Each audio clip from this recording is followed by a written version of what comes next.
다시 만나뵙게 되어서 감사합니다. 점심도 너무 맛있게 잘 먹었고 또 많은 분들께 환대해 주셔서 감사합니다. 어, 저 소개를 잠깐 드리자면요. 저는 이제 아버님 목사님이셨습니다. 어느 교단 목사님이셨냐면 순복음교회 교단 목사님이셨어요. 어렸을 때 이제 순복음교회에서 자랐다가 아버님이 이제 일찍 제가 군대에 있을 때 이제 돌아가셨습니다. 그래서 이후에 이제 제가 장로교를 다니기 시작했고요. 그리고 합동 측에서 다니다가 아내하고 결혼하면서 아내가 다니던 통합 측 교단으로 또 옮겨서 다니다가 같이 이제 만난 장소가 이제 선교단체여서 초교파 선교단체에서 같이 활동을 하다가 제가 고신교단에 신학교로 입학을 하면서 고신교단의 목회자가 되었습니다. 굉장히 이제 다이나믹한 한국교회 여러 교단의 현실을 이제 보았는데요. 그러면서 여러 가지 이제 비평적 사고가 이제 발달을 했습니다. 비평적 사고. 저희 아내가 저희 애들이 비평을 많이 하는 걸 보면서 뭐 음식 제가 뭐 좀 해주면 식었다, 짜다, 좀 달다 비평을 잘하거든요. 저희 아내는 별로 비평을 안 해요. 그래서 최씨 집안, 저희 최씨니까 최씨 집안 사람들이 비평을 열심히 잘하나 보다 그렇게 농담으로 하기도 하는데 사실 저는 비평을 좋아합니다. 비평이라고 하면 비판하고는 좀 다르죠. 비판이라고 하면 이제 너가 틀렸고 내가 옳아하는 이제 그런 주장인데 비평은 성찰적 사고입니다. 성찰적 사고. 그래서 저희 교회에서는 저희 교육자들이 부목사님 한 분 계시고 저하고 그리고 SFC 간사이신 협동 목사님 한 분 계시고 강도사님이 두 분이 계셔요. 그 5명이서 오후 4시가 되면 교육자 회의를 항상 하는데 매주 그때 이제 설교 내용을 가지고 서로 비평하는 시간을 갖습니다. 아니요, 감히 하나님의 말씀을 어떻게 비평한단 말입니까? 근데 저는 말씀이 성찰될 필요가 있다고 생각해요. 그래서 설교가 성도들에게 어떻게 들려왔을까? 예화가 좀 방해가 되진 않았을까?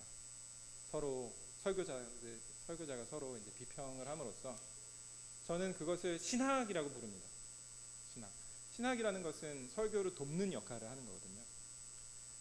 그래서 제가 우리 성도님들한테도 오후 강의할 때 설교에 대해서 혹시 질문이나 하실 말씀 있으시면 하시라고 제가 기회를 드릴 때가 많이 있습니다. 혹시 여러분들 중에 설교가 좀 궁금한 점이 있습니다. 혹은 뭐 있을까요? 해본 적이 없으시면 거의 안 하시더라고요. 저희 교회에서도 뭐 안 하시는데 질문은 자주 합니다. 우리 청년들은 질문을 많이 하는데 우리 질문 없으실까요? 벌써 다 잊어버리신 건 아니시죠? 제목 기억나십니까? 거룩하게 하옵소서. 제가 저희 아이들한테 집에 가면 오늘 설교 제목 뭐였어? 이거부터 물어봅니다. 질문하실 거 없으시죠? 처음이실 것 같기도 하고요. 네. 우리 강의도 그런 어떤 질문 혹은 이제 뭐 비평도 괜찮습니다. 비평을 통해서 좀 더 철을 날카롭게 하거나 이제 오해를 풀 수 있는 그런 계기가 됩니다. 그래서 제가 하다가 중간에 혹시 질문하실 거 있으시면 언제든지 손을 들어서 말씀해 주시면 좋겠고요. 저는 그런 어떤 여러 교단의 차이 또 저는 이제 교리적 혼란이라고 부르는데요. 특별히 이제 교회가 무엇인가에 대한 혼란이 한국 교회 안에 굉장히 많습니다.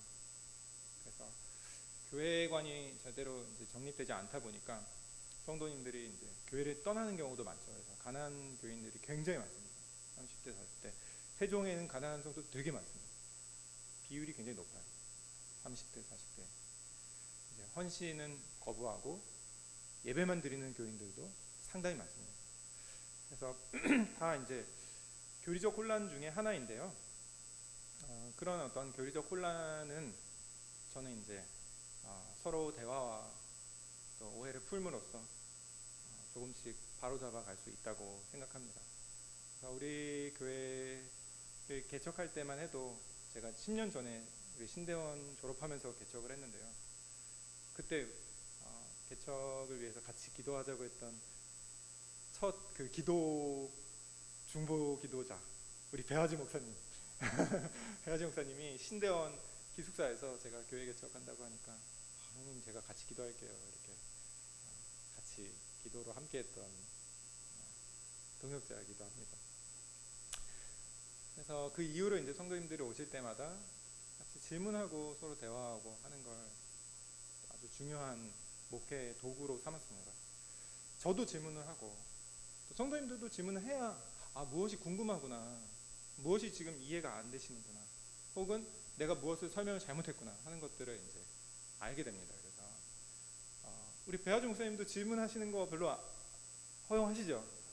네. 질문은 항상 허용이 되니까요. 언제든지 손을 들고 용기를 내서 질문하면 이런 질문 해도 될까? 그런 질문은 그러니까 안 되는 질문은 없습니다. 저 사람들이 다 아는 건데 나만 모르는 거 아닐까? 아닙니다. 항상 질문을 하면 다른 사람들이 항상 도움을 받더라고요. 그래서 제가 시작하기 전에 우리 좀 질문을 해주셨으면 하고 잔소리를 좀 하고 시작을 해봤습니다. 제 소개도 곁들여서 했고요. 아까 제가 들어오면서 이제 우리 시냇가에 쓰는 교회 우리 배화주 목사님한테는 이야기 많이 들었지만 제가 사실 이렇게 건물은 봤지만 이제 성도님들의 손길은 사실 이제 오늘 처음 느낀 거거든요.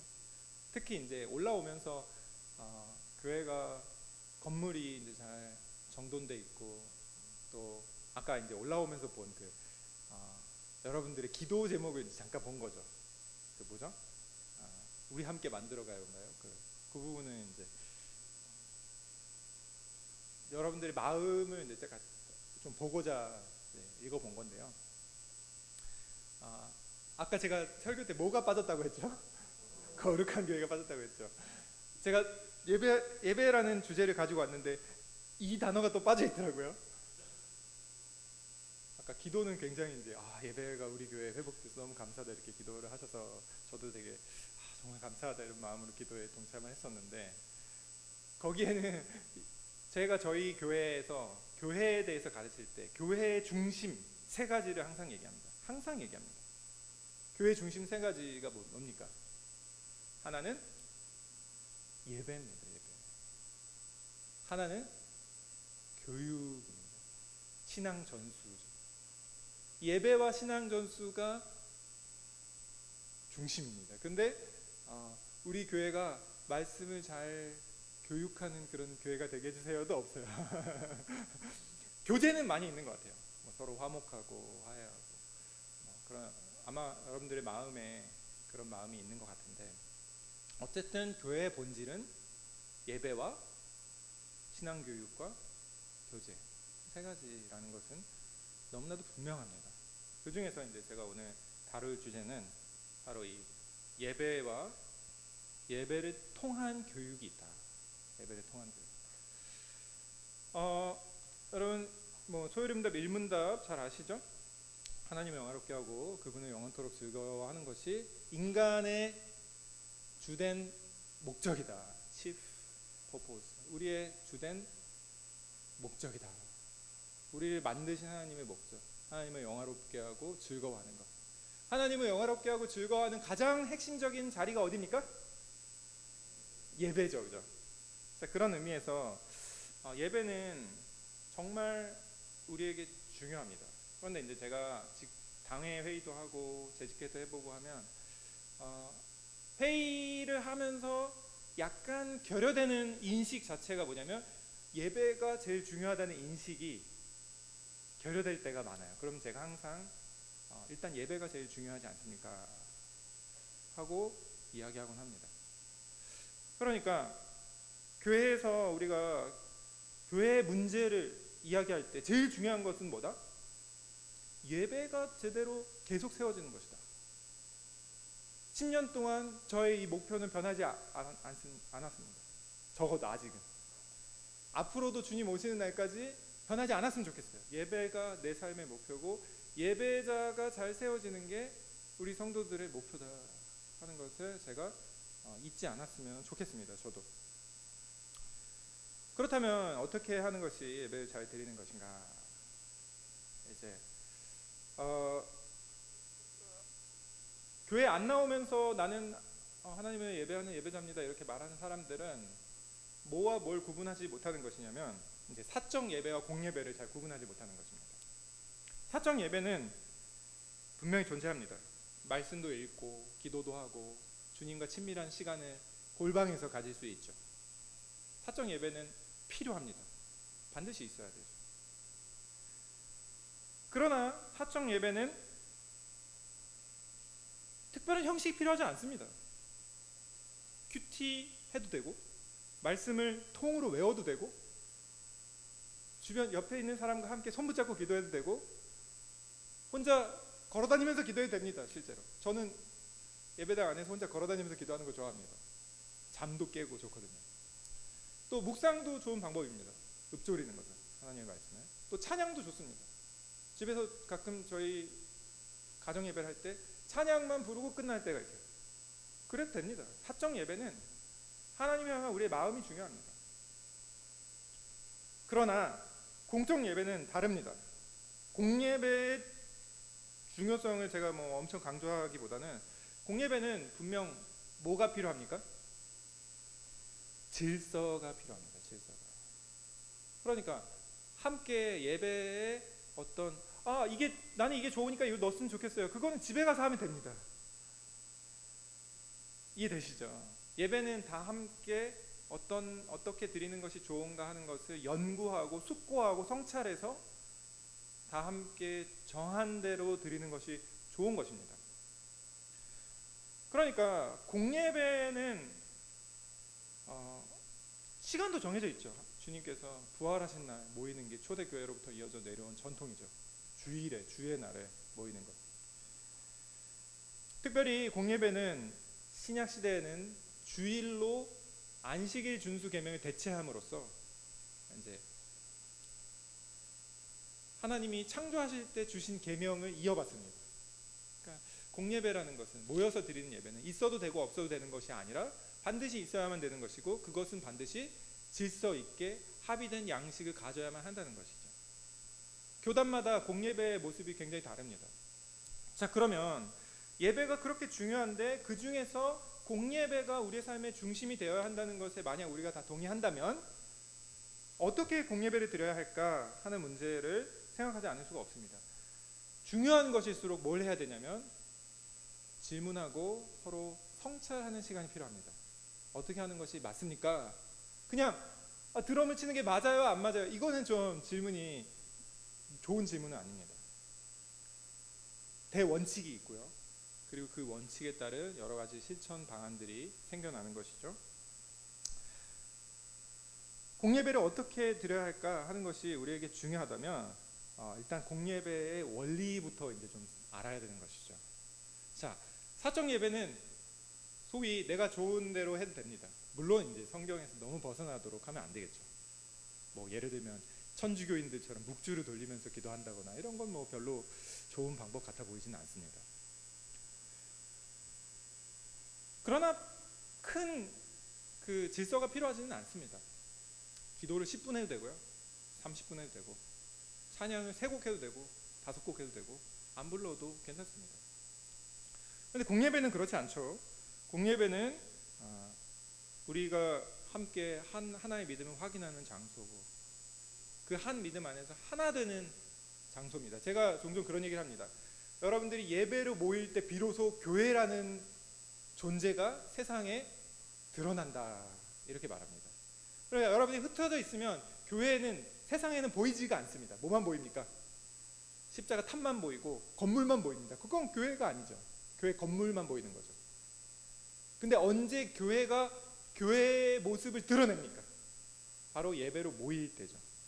그래서 이 공예배에서 우리는 하나됨을 확인하고 예수님의 그 성찬식도 시행하고 예수님 몸과 피를 먹고 마시는 성찬식도 수행하고 설교도 듣고 함께 기도하고 함께 신앙 고백하고 함께 회개하고 이 모든 것을 함께 합니다.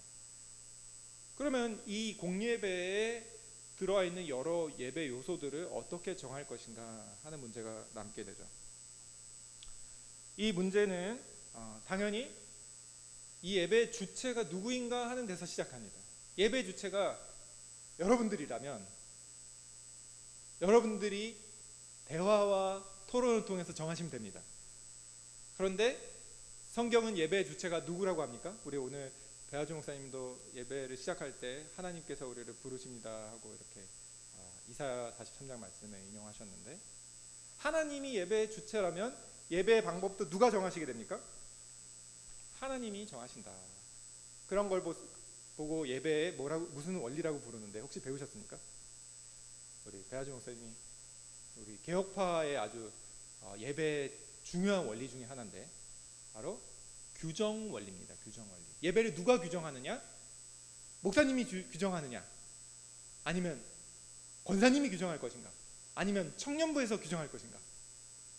예배는 누가 정합니까? 순서를? 성경이 규정한다 하는 것입니다. 성경.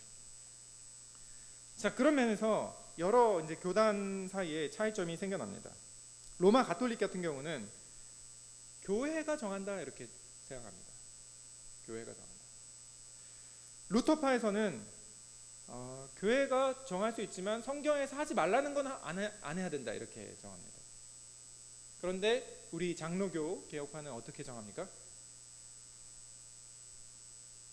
성경이 하라는 것을 적극적으로 해야 된다. 이게 공예배의 원리입니다. 규정 원리라고 부릅니다. 그러니까 예배는 내가 좋아하는 방식 혹은 우리 교회의 다수가 좋아하는 방식 혹은 30대가 좋아하는 방식 20대가 좋아하는 방식 혹은 아이들이 좋아하는 방식 어느 걸 따를까 싸울 필요가 없습니다. 뭘 따라야 됩니까? 교회는 예배 방식을 성경을 따라야 하는 것이죠. 자, 그러면 성경에서 예배에 대해서 우리에게 어떻게 가르쳐주고 있습니까? 성경에 대해서 성경에서 예배를 엄청 구체적으로 가르쳐주고 있지는 않아요. 안타깝게도.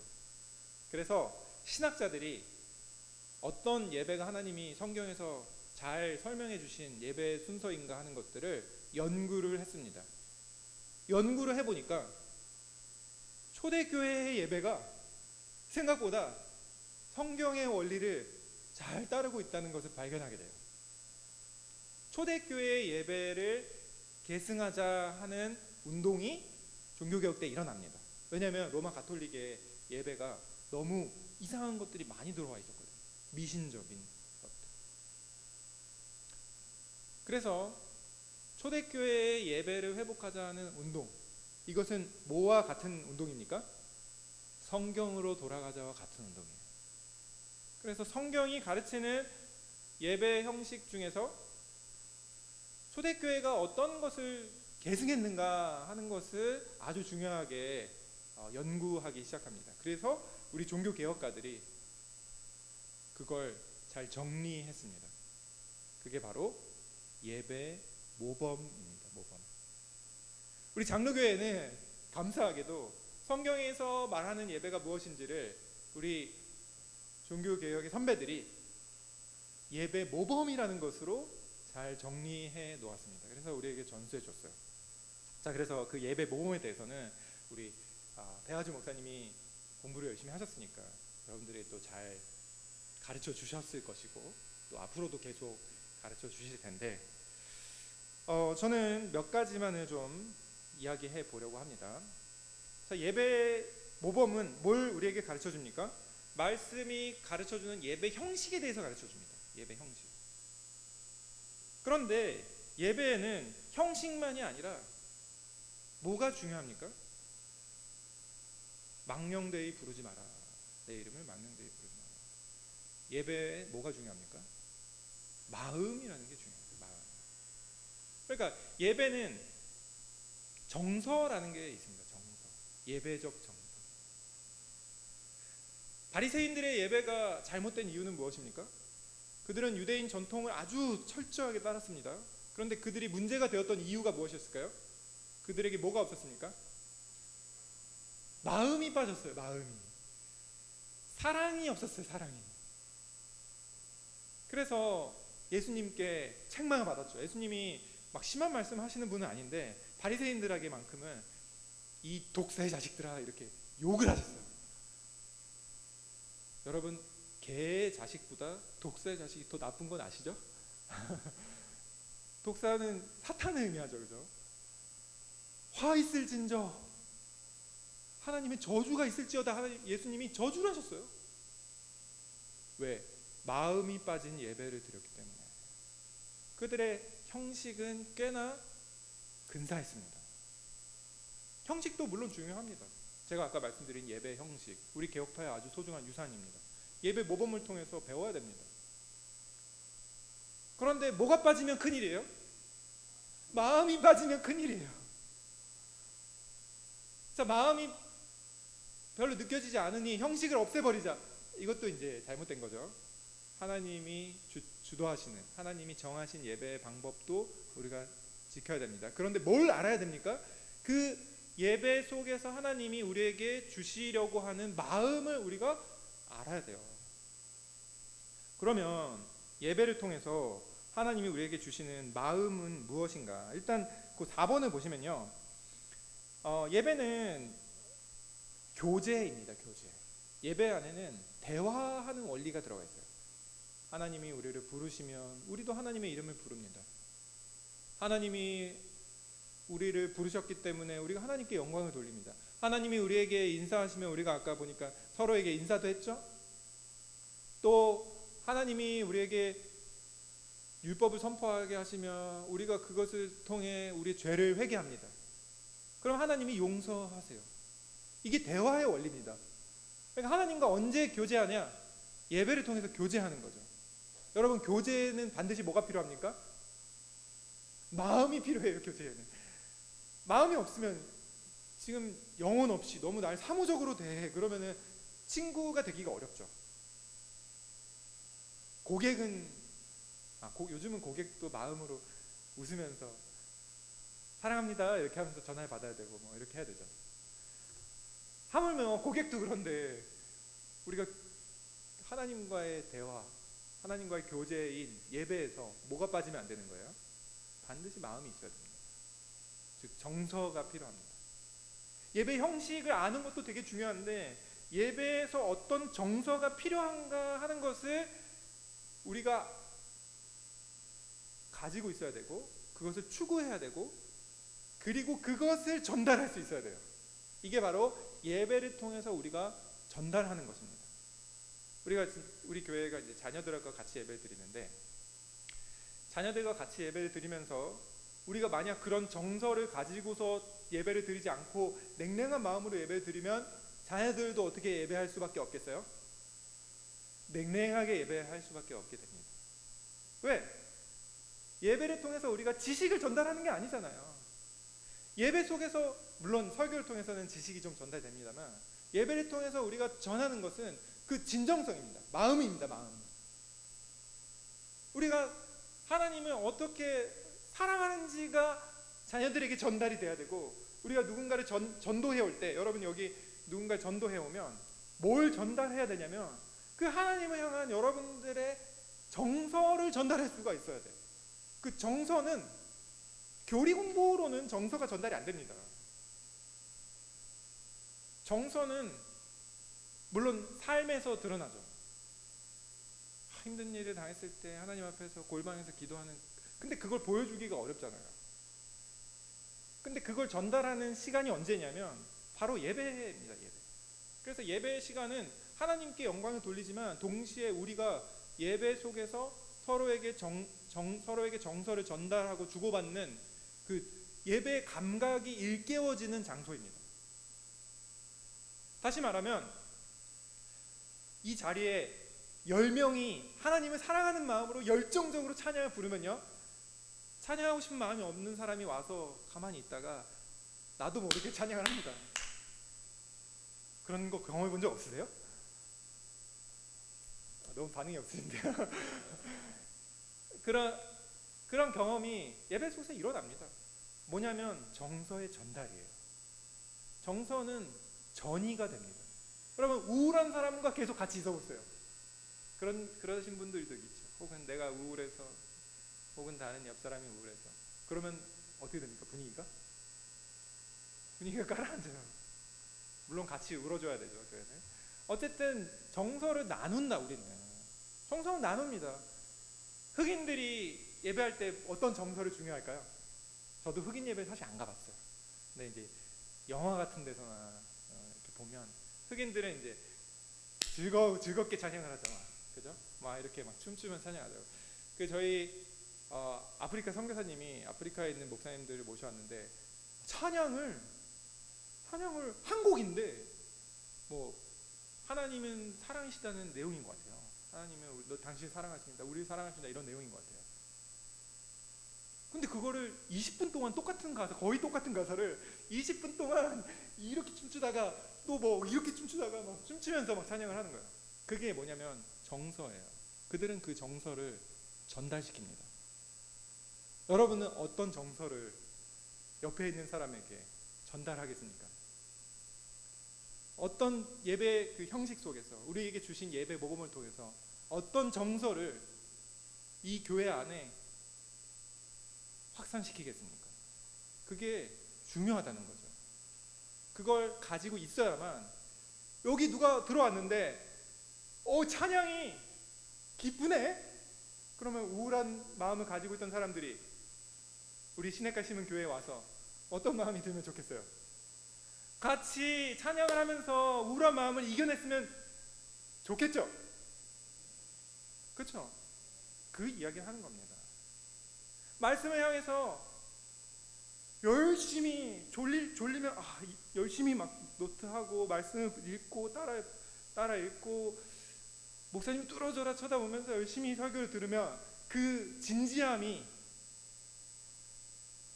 다른 사람들에게도 전달됩니다. 분명히 전달됩니다. 아프리카 사람들은 다 그렇게 예배하더라고요. 물론 다인지는 저도 잘 몰라요. 그런데 이제 일반적으로 저는 이제 순복음교회에서는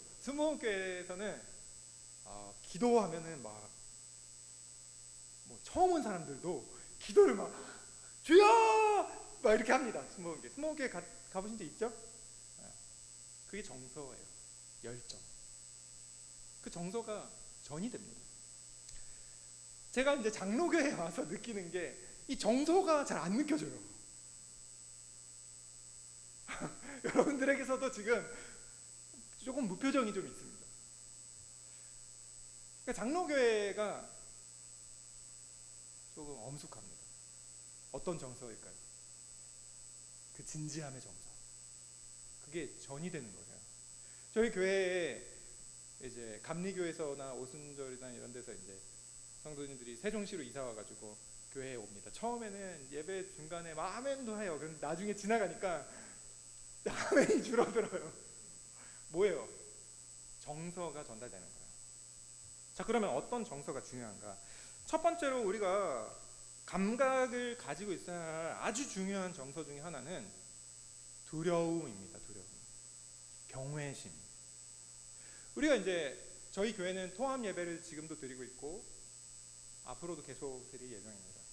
교회 장소가 굉장히 비좁아서 여기가 되게 부러워요. 그런데 이제 그 아이들과 따로 예배를 드리지 않는 이유는 믿음을 가진 우리 성도님들의 정서가 아이들에게 전달되기를 원하기 때문에 통합 예배를 드립니다. 아주 중요한 신앙교육의 현장입니다. 신앙 전수를 위해서는 반드시 예배를 함께 드려야 돼요. 왜? 신앙은 뭐가 있습니까? 지적인 것만 있습니까? 아닙니다. 습관만 있습니까? 아닙니다. 정서가 있습니다. 이 두려움이라는 것은 하나님 앞에 서는 거죠. 그래서 우리 고신에서 자란 사람들은 그런 이야기들, 혹시 고신에서 자라신 분 있으시죠? 몇 더 계실 것 같은데, 고신에서 자라신 분들은 옛날에 우리 할머니가 토요일 날이면 이렇게 10,000원짜리, 5,000원짜리 이런 걸 이렇게 1,000원짜리죠. 그때는 뭐 데렸다는 이야기를 제가 많이 들었어요. 돈은 돈인데 요즘은 뭐 이체하면 되는데, 근데 어떤 마음으로 하는 겁니까? 흰 옷을 다려 입을 때 헌금도 다리는, 그게 뭡니까? 하나님 앞에 나아가는 경건한 두려움이죠. 내가 하나님 앞에 좋은 걸 드리고 싶다.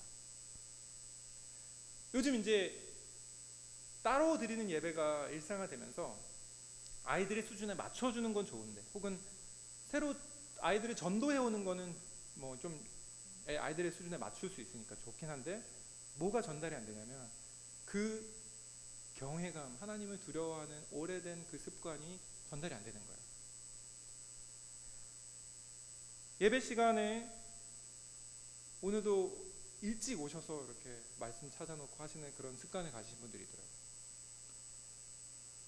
예배는 토요일날 이제 부모가 준비하면요, 자녀들도 이제 토요일날이 되면 불타는 토요일이 아니라 토요일날이 되면 주일을 준비하는 날로 생각을 하게 됩니다.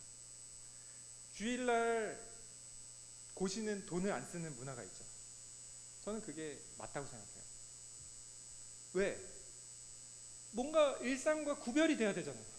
소비 지향적인 삶에서 잠시 벗어나서 내가 이렇게 소비적으로 살아가고 있구나, 이 소비 성향이 나를 삼켜버릴까 하는 그런 어떤, 죄로 인해서 우리가 세상에 휩쓸려 가 버릴까 하는 그 두려움, 죄에 대한 인식이죠. 하나님의 말씀을 지키고자 하는 열심이죠. 예배의 날에 온전히 예배하고자 하는 그런 경건한 정서죠. 그것을 우리가 가지고 있을 때 그 정서가 전달이 됩니다. 이 두려움을 일깨우기 위해서 이제 삼위 하나님의 크심을 묵상하는 것이 중요합니다. 삼위 하나님의 크심, 하나님은 굉장히 광대하시다. 어떻게 묵상하는 게 좋을까요? 그냥 뭐 예를 들면 그랜드 캐년 같은 데 가거나 뭐 백두산 같은 데 올라가서 금강산 같은 데 가서 주님의 높고 위대하심을 이렇게 찬양을 해도 하나님의 위대하심이 느껴지죠. 창조 세계 안에서. 그런데 주님의 크심은 사실 역설적으로도 이 십자가에서 사실 나타나요. 그러니까 십자가를 통해서 하나님의 온 인류를 향한 거대한 계획, 유대인이나 헬라인이나 미국인이나 아프리카인이나 일본인이나 한국인이나 가난한 자나 부한 자나 모든 사람을 구원하시려는 그 하나님의 계획을 묵상할 때 좀 더 하나님의 크심이 구체적으로 우리에게 다가옵니다. 그러니까 하나님의 광대하심이라는 성품을 묵상할 때 우리 마음에 두려움이 생기지만, 특별히 예수 그리스도를 통해 나타난 하나님의 광대하심을 묵상할 때 좀 더 하나님의 광대하심이 좀 더 우리에게 더 구체적으로 다가옵니다. 그러면 예배를 통해서 어떻게 하느냐? 예를 들면 선교지를 위해서 우리가 기도하는 거죠. 혹은 선교지를 위해서 오늘 대표기도 하실 때도 기도하시던데, 그 크신 하나님을 생각하면서 온 우주를 다스리시는 하나님, 모든 민족들을 다스리시는 하나님을 묵상하면서 하나님의 광대하심을 생각하는 것입니다. 시편에는 참 그런 인식이 참 강해요. 시편에는 하나님의 광대하심을 자연세계를 통해서도 저 하늘과 별들을 내가 보니 이렇게 또 묵상하지만, 또 사람이 무엇이건데 주께서 저를 생각하시며,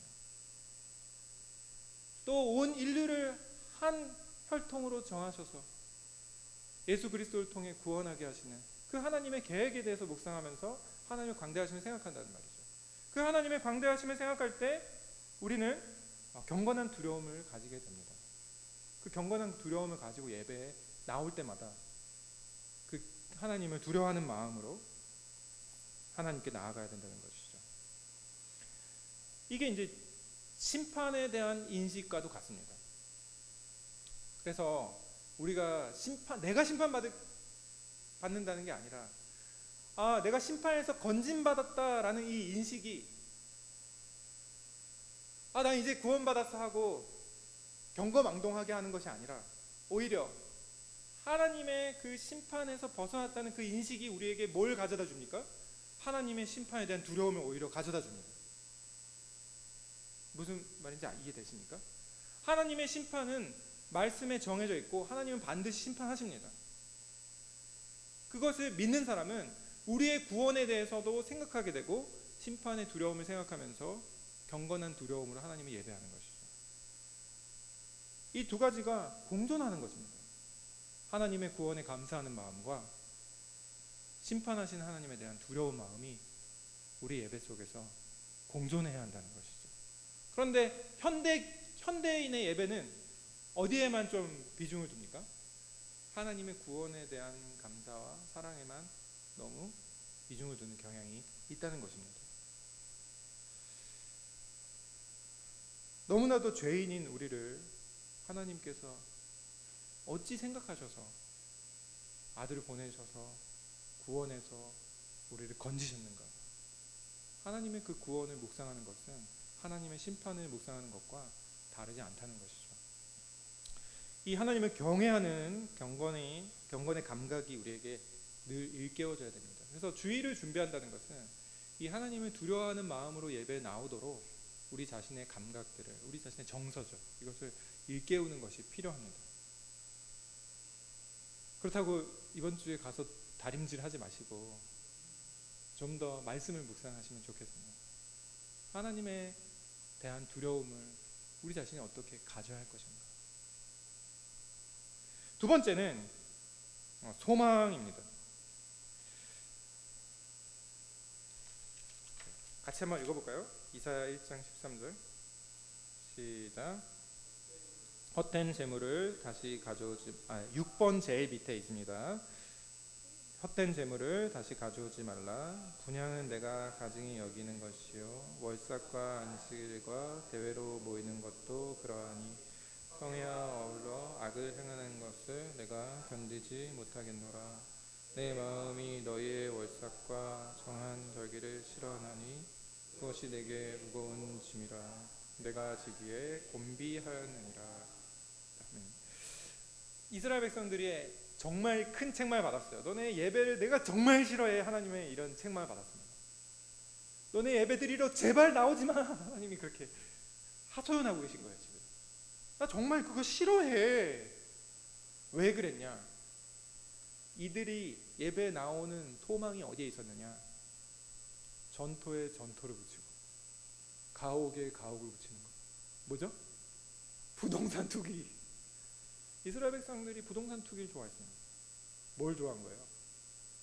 돈을 좋아했어요. 그러니까 목표가 뭐였어요? 재물을 가져오는 목표가? 부자 되는 거예요. 하나님께 예배하는 절기를 열심히 드리는 목표가 뭐예요? 우리 자녀가 대학 가는 거예요. 하나님 앞에 열심히 11조를 했어요. 구제도 하고 금식도 했어요. 그 목표가 뭐예요?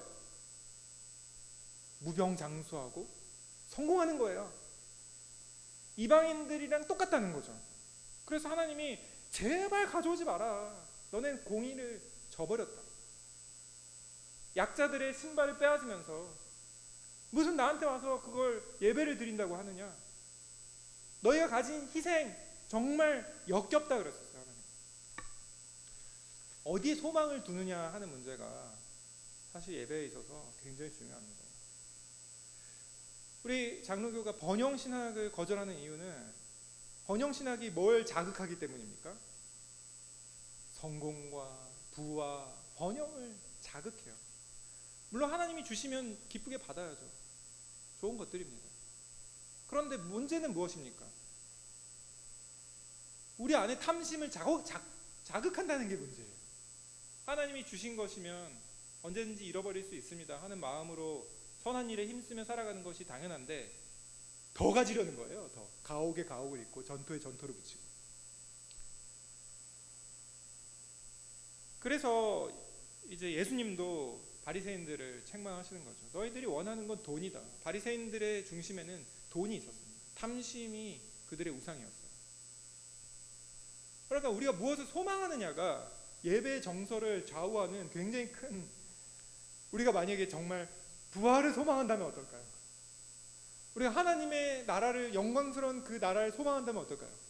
오늘 예배 시작할 때 보니까 빛이 이르렀고 이렇게 시작하셨나요? 그죠? 제가 그렇게 들은 것 같은데, 여호와 영광의 빛이 임하기를 여러분 정말 그걸 소망한다면 어떨까요? 여러분이 내가 더 거룩해져서 주님을 닮은 정말 제사장적 삶을 살아가기로 소망한다면 어떨까요? 그러니까 우리의 소망이 세상에 성공이 있으면서 예배를 드리러 오면 우리 자녀들이 뭘 보고 배우느냐? 그 외식을 보고 배웁니다. 세상의 소망을 배우는 거죠. 저도 저희 자녀가 입시를 잘했으면 좋겠어요.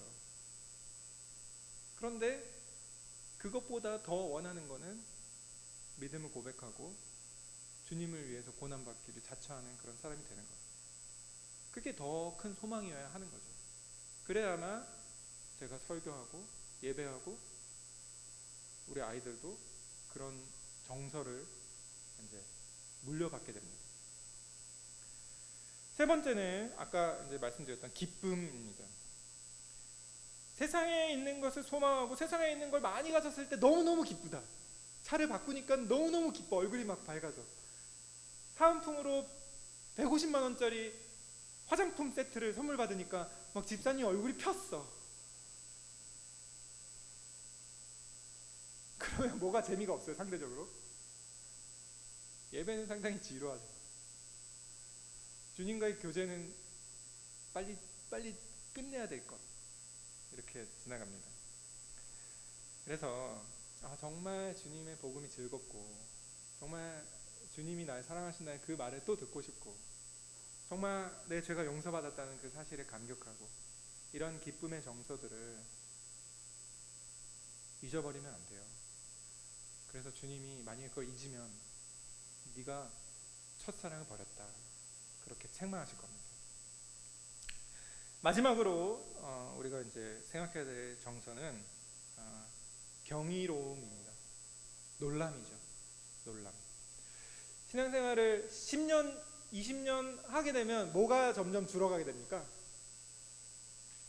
어느 정도 들어서 아는 내용들이에요. 여러분 혹시 거룩에 대한 설교 처음 들어보신 분 계세요? 별로 없으시겠죠. 주님이 거룩하게 해달라고 기도했다는 것 처음 들어보시는 분 계세요? 별로 없죠. 우리가 예배에서 발견해야 되는 정서가 올드한 것입니다. 올드한 거예요. 주님의 십자가를 지금 새롭게 경이롭게 발견하지 않으면요, 우리 마음은 화석화됩니다. 굳어져요. 그래서 그럴 때는 금식을 해야 돼요. 진짜. 마음을 쳐야 됩니다. 내 마음이 이렇게 단단합니다. 쳐야 돼요. 주님이 날 사랑하셔, 이 말 10만 번을 들었어도 그 말을 듣고 마음이 기쁜 것, 이게 그리스도 안에서 날마다 새롭다는 의미겠죠. 우리가 복음을 듣고 목사님 저 다 알아요, 그러면 여러분 큰일 나는 거예요. 성경이 말하는 지혜는 늘 배우는 겁니다. 늘 새롭게 배우는 거예요. 알아서 난 배울 필요 없다 하는 것을 성경이 말하는 어리석은 자보다 더 어리석은 자가 스스로 지혜롭다 여기는 사람이 제일 어리석은 사람이라고 잠언에 말합니다. 잠언이 말하는 지혜로운 사람, 의로운 사람, 경건한 사람의 특징은요, 늘 학생입니다. 늘 학생. 늘 배워요. 우리가 만약 배 목사님 교리 가르치는데 저거 나 다 아는 건데? 그러면 여러분이 큰일 나는 거예요. 배 목사가 가르치는 거 오늘 다시 새롭게 알아야겠다.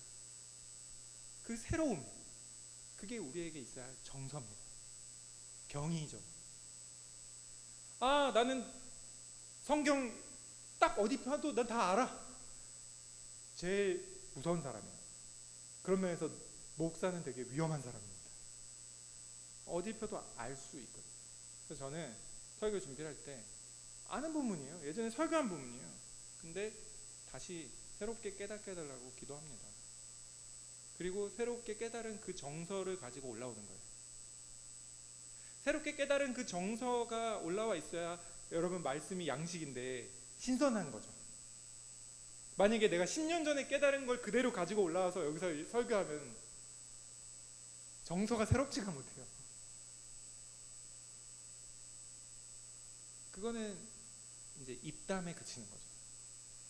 그래서 그건 설교자나 예배자들 다 마찬가지입니다. 여러분들이 교리를 배울 때 하나님은 사랑이시다, 예수님이 부활 승천하셨다, 이것을 늘 새로운 감각으로 깨닫는 것이 매우 매우 필요합니다. 그러기 위해서는 답이 하나밖에 없어요. 주야로 묵상하는 것. 주야로 묵상하면요, 씹다 보면 단맛이 나와요. 더 씹다 보면 약간 이 식감이 이게 아니었는데 하는 그 새로운 식감도 느낍니다. 그 새로움을 느껴야 돼요. 여러분, 아까 우리가 기도하실 때 그런 기도를 하시더라고요. 제가 기도 듣다 놀랐어요. 나이가 젊어야 기도가, 청년이 아니다, 그런 기도를 하셨나요? 그죠? 제가 잘못 들은 거 아니죠? 우리가 이 감각이 새로우면요, 젊은 거예요. 주님 앞에 늘 학생이 돼야 됩니다. 그래서 주님의 말씀을 늘 새롭게 배우는. 그래서 저거 어떤 사람이 교회 다니던 분이 우리 시내가 있는 교회에 왔는데 성도들이 다 아는 걸 너무 막 열렬하게 새롭게 받아들이고 있어. 눈이 초롱초롱해. 그러면 그분들에게 뭐가 전달될까요? 그 경이로움이 전달되는 거예요. 또 왜 새롭게 저걸 듣고 있지? 그게 놀라움이에요. 그래서 여러분, 제가 4가지만 말씀을 드렸습니다. 그 외에도 주님을 사랑한다는 것은 여러 가지 정서가 있습니다. 그 정서들을 여러분들이 늘 생각하시면서, 제가 오늘 4가지, 두려움, 소망, 그리고 기쁨, 경이로움, 이렇게 4가지만 말씀드렸는데, 그 정서를 우리 신앙의 좋은 유산으로 전달할 수 있는, 물론 우리가 그런 정서들을 모두가 다 가지고 있을 수는 없습니다. 그래서 우리가 교회로 모인 거잖아요. 어떤 사람은 찬양할 때 기쁘게 찬양하세요. 너무. 어떤 분들은 오늘 또 복음을 새롭게 깨달았다 하면서 경이로움 속에 사십시오. 또 어떤 분들은 주님을 정말 두려워하면서 예배 자리로 나아오십시오. 그러면 그 정서가 예배 속에서 하나로 어우러져서 우리 시냇가에 심은 교회, 시냇가에 심은 교회의 정서가 여기 오시는 분들에게 잘 전달되고, 또 그런 정서를 잘 전달함으로써 신앙을 잘 전수시키는 그런 교회가 되었으면 좋겠습니다. 혹시 질문이 있으실까요? 아까 질문 했으면 좋겠다고 했는데. 질문은 성찰을 위한 신학의 작업입니다. 없으신가요? 네.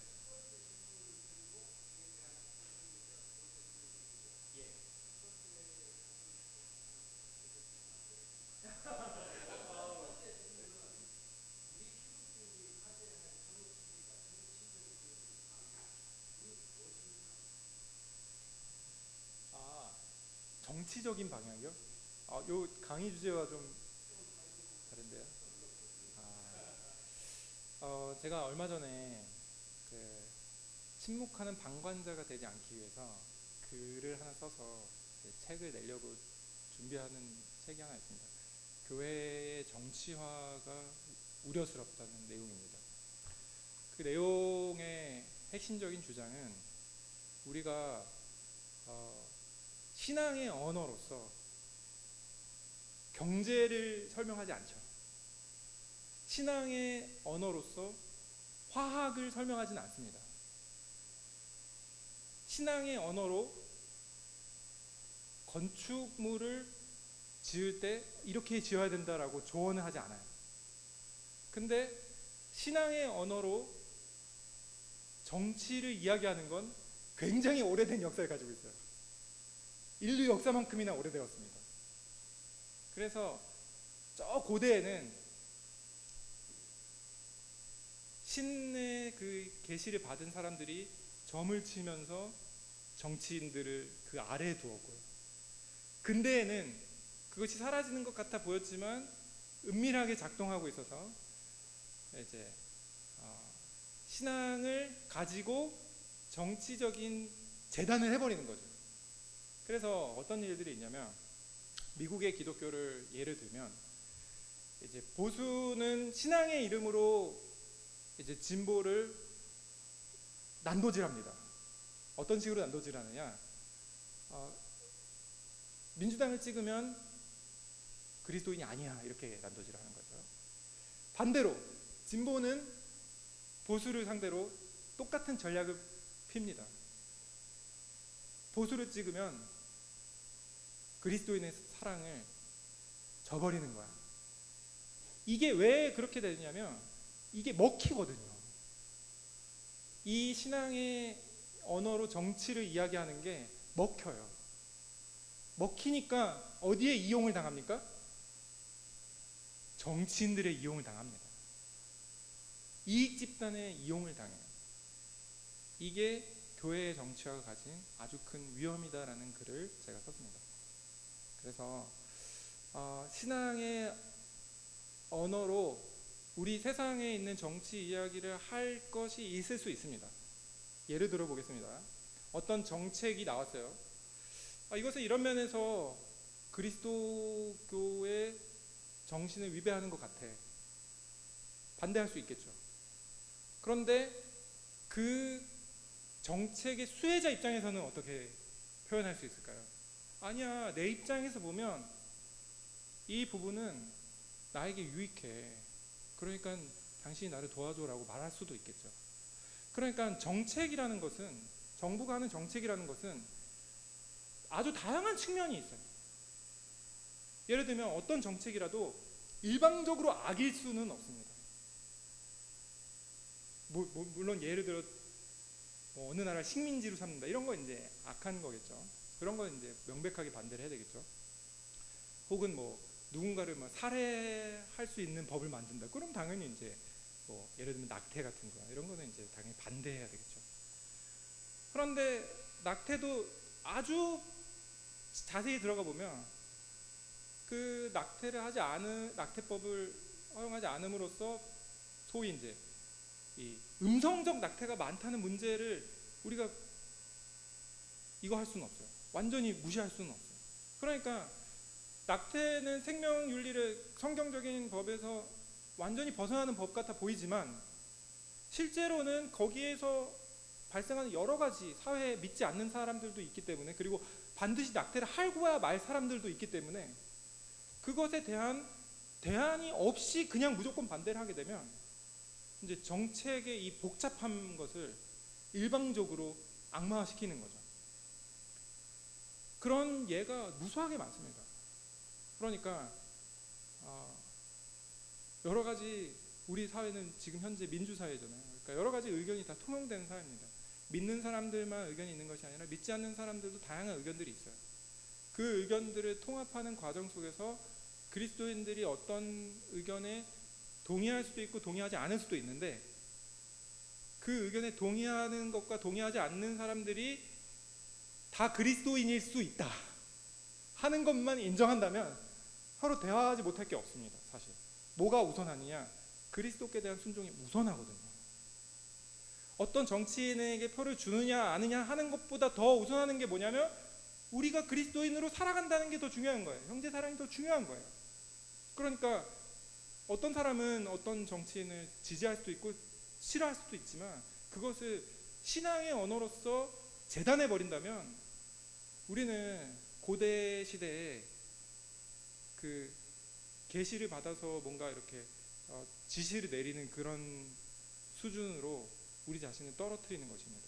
그래서 저는 그런 정치화를 우려한다는 이제 몇 분들과 같이 그런 책을 이번에 이제 교정 작업하고 있는데요. 그것은 다수의 목사님들이 침묵하고 있기 때문에 제가 해야 된다고 느꼈습니다. 다수의 목사님들이 그 부분을 침묵하시더라고요. 그래서 저는 침묵해서는 안 되겠다 생각을 해서 소신껏, 저는 사실 우리 교단에 별로 그렇게 무서운 게 없거든요. 저는 이제 외부에서 왔다 보니까 우리 교단에 찾아온 거잖아요. 근데 세종에서 열심히 목회를 하고 있기 때문에 그래서 저는 용감히 썼는데, 이제 아마 이 부산 지역에서는 이런 말도 제가 사실 굉장히 이제 중립적으로 말했는데, 제가 이런 말도 이제 위험하다 이렇게 말할 분들이 있을 것도 같습니다.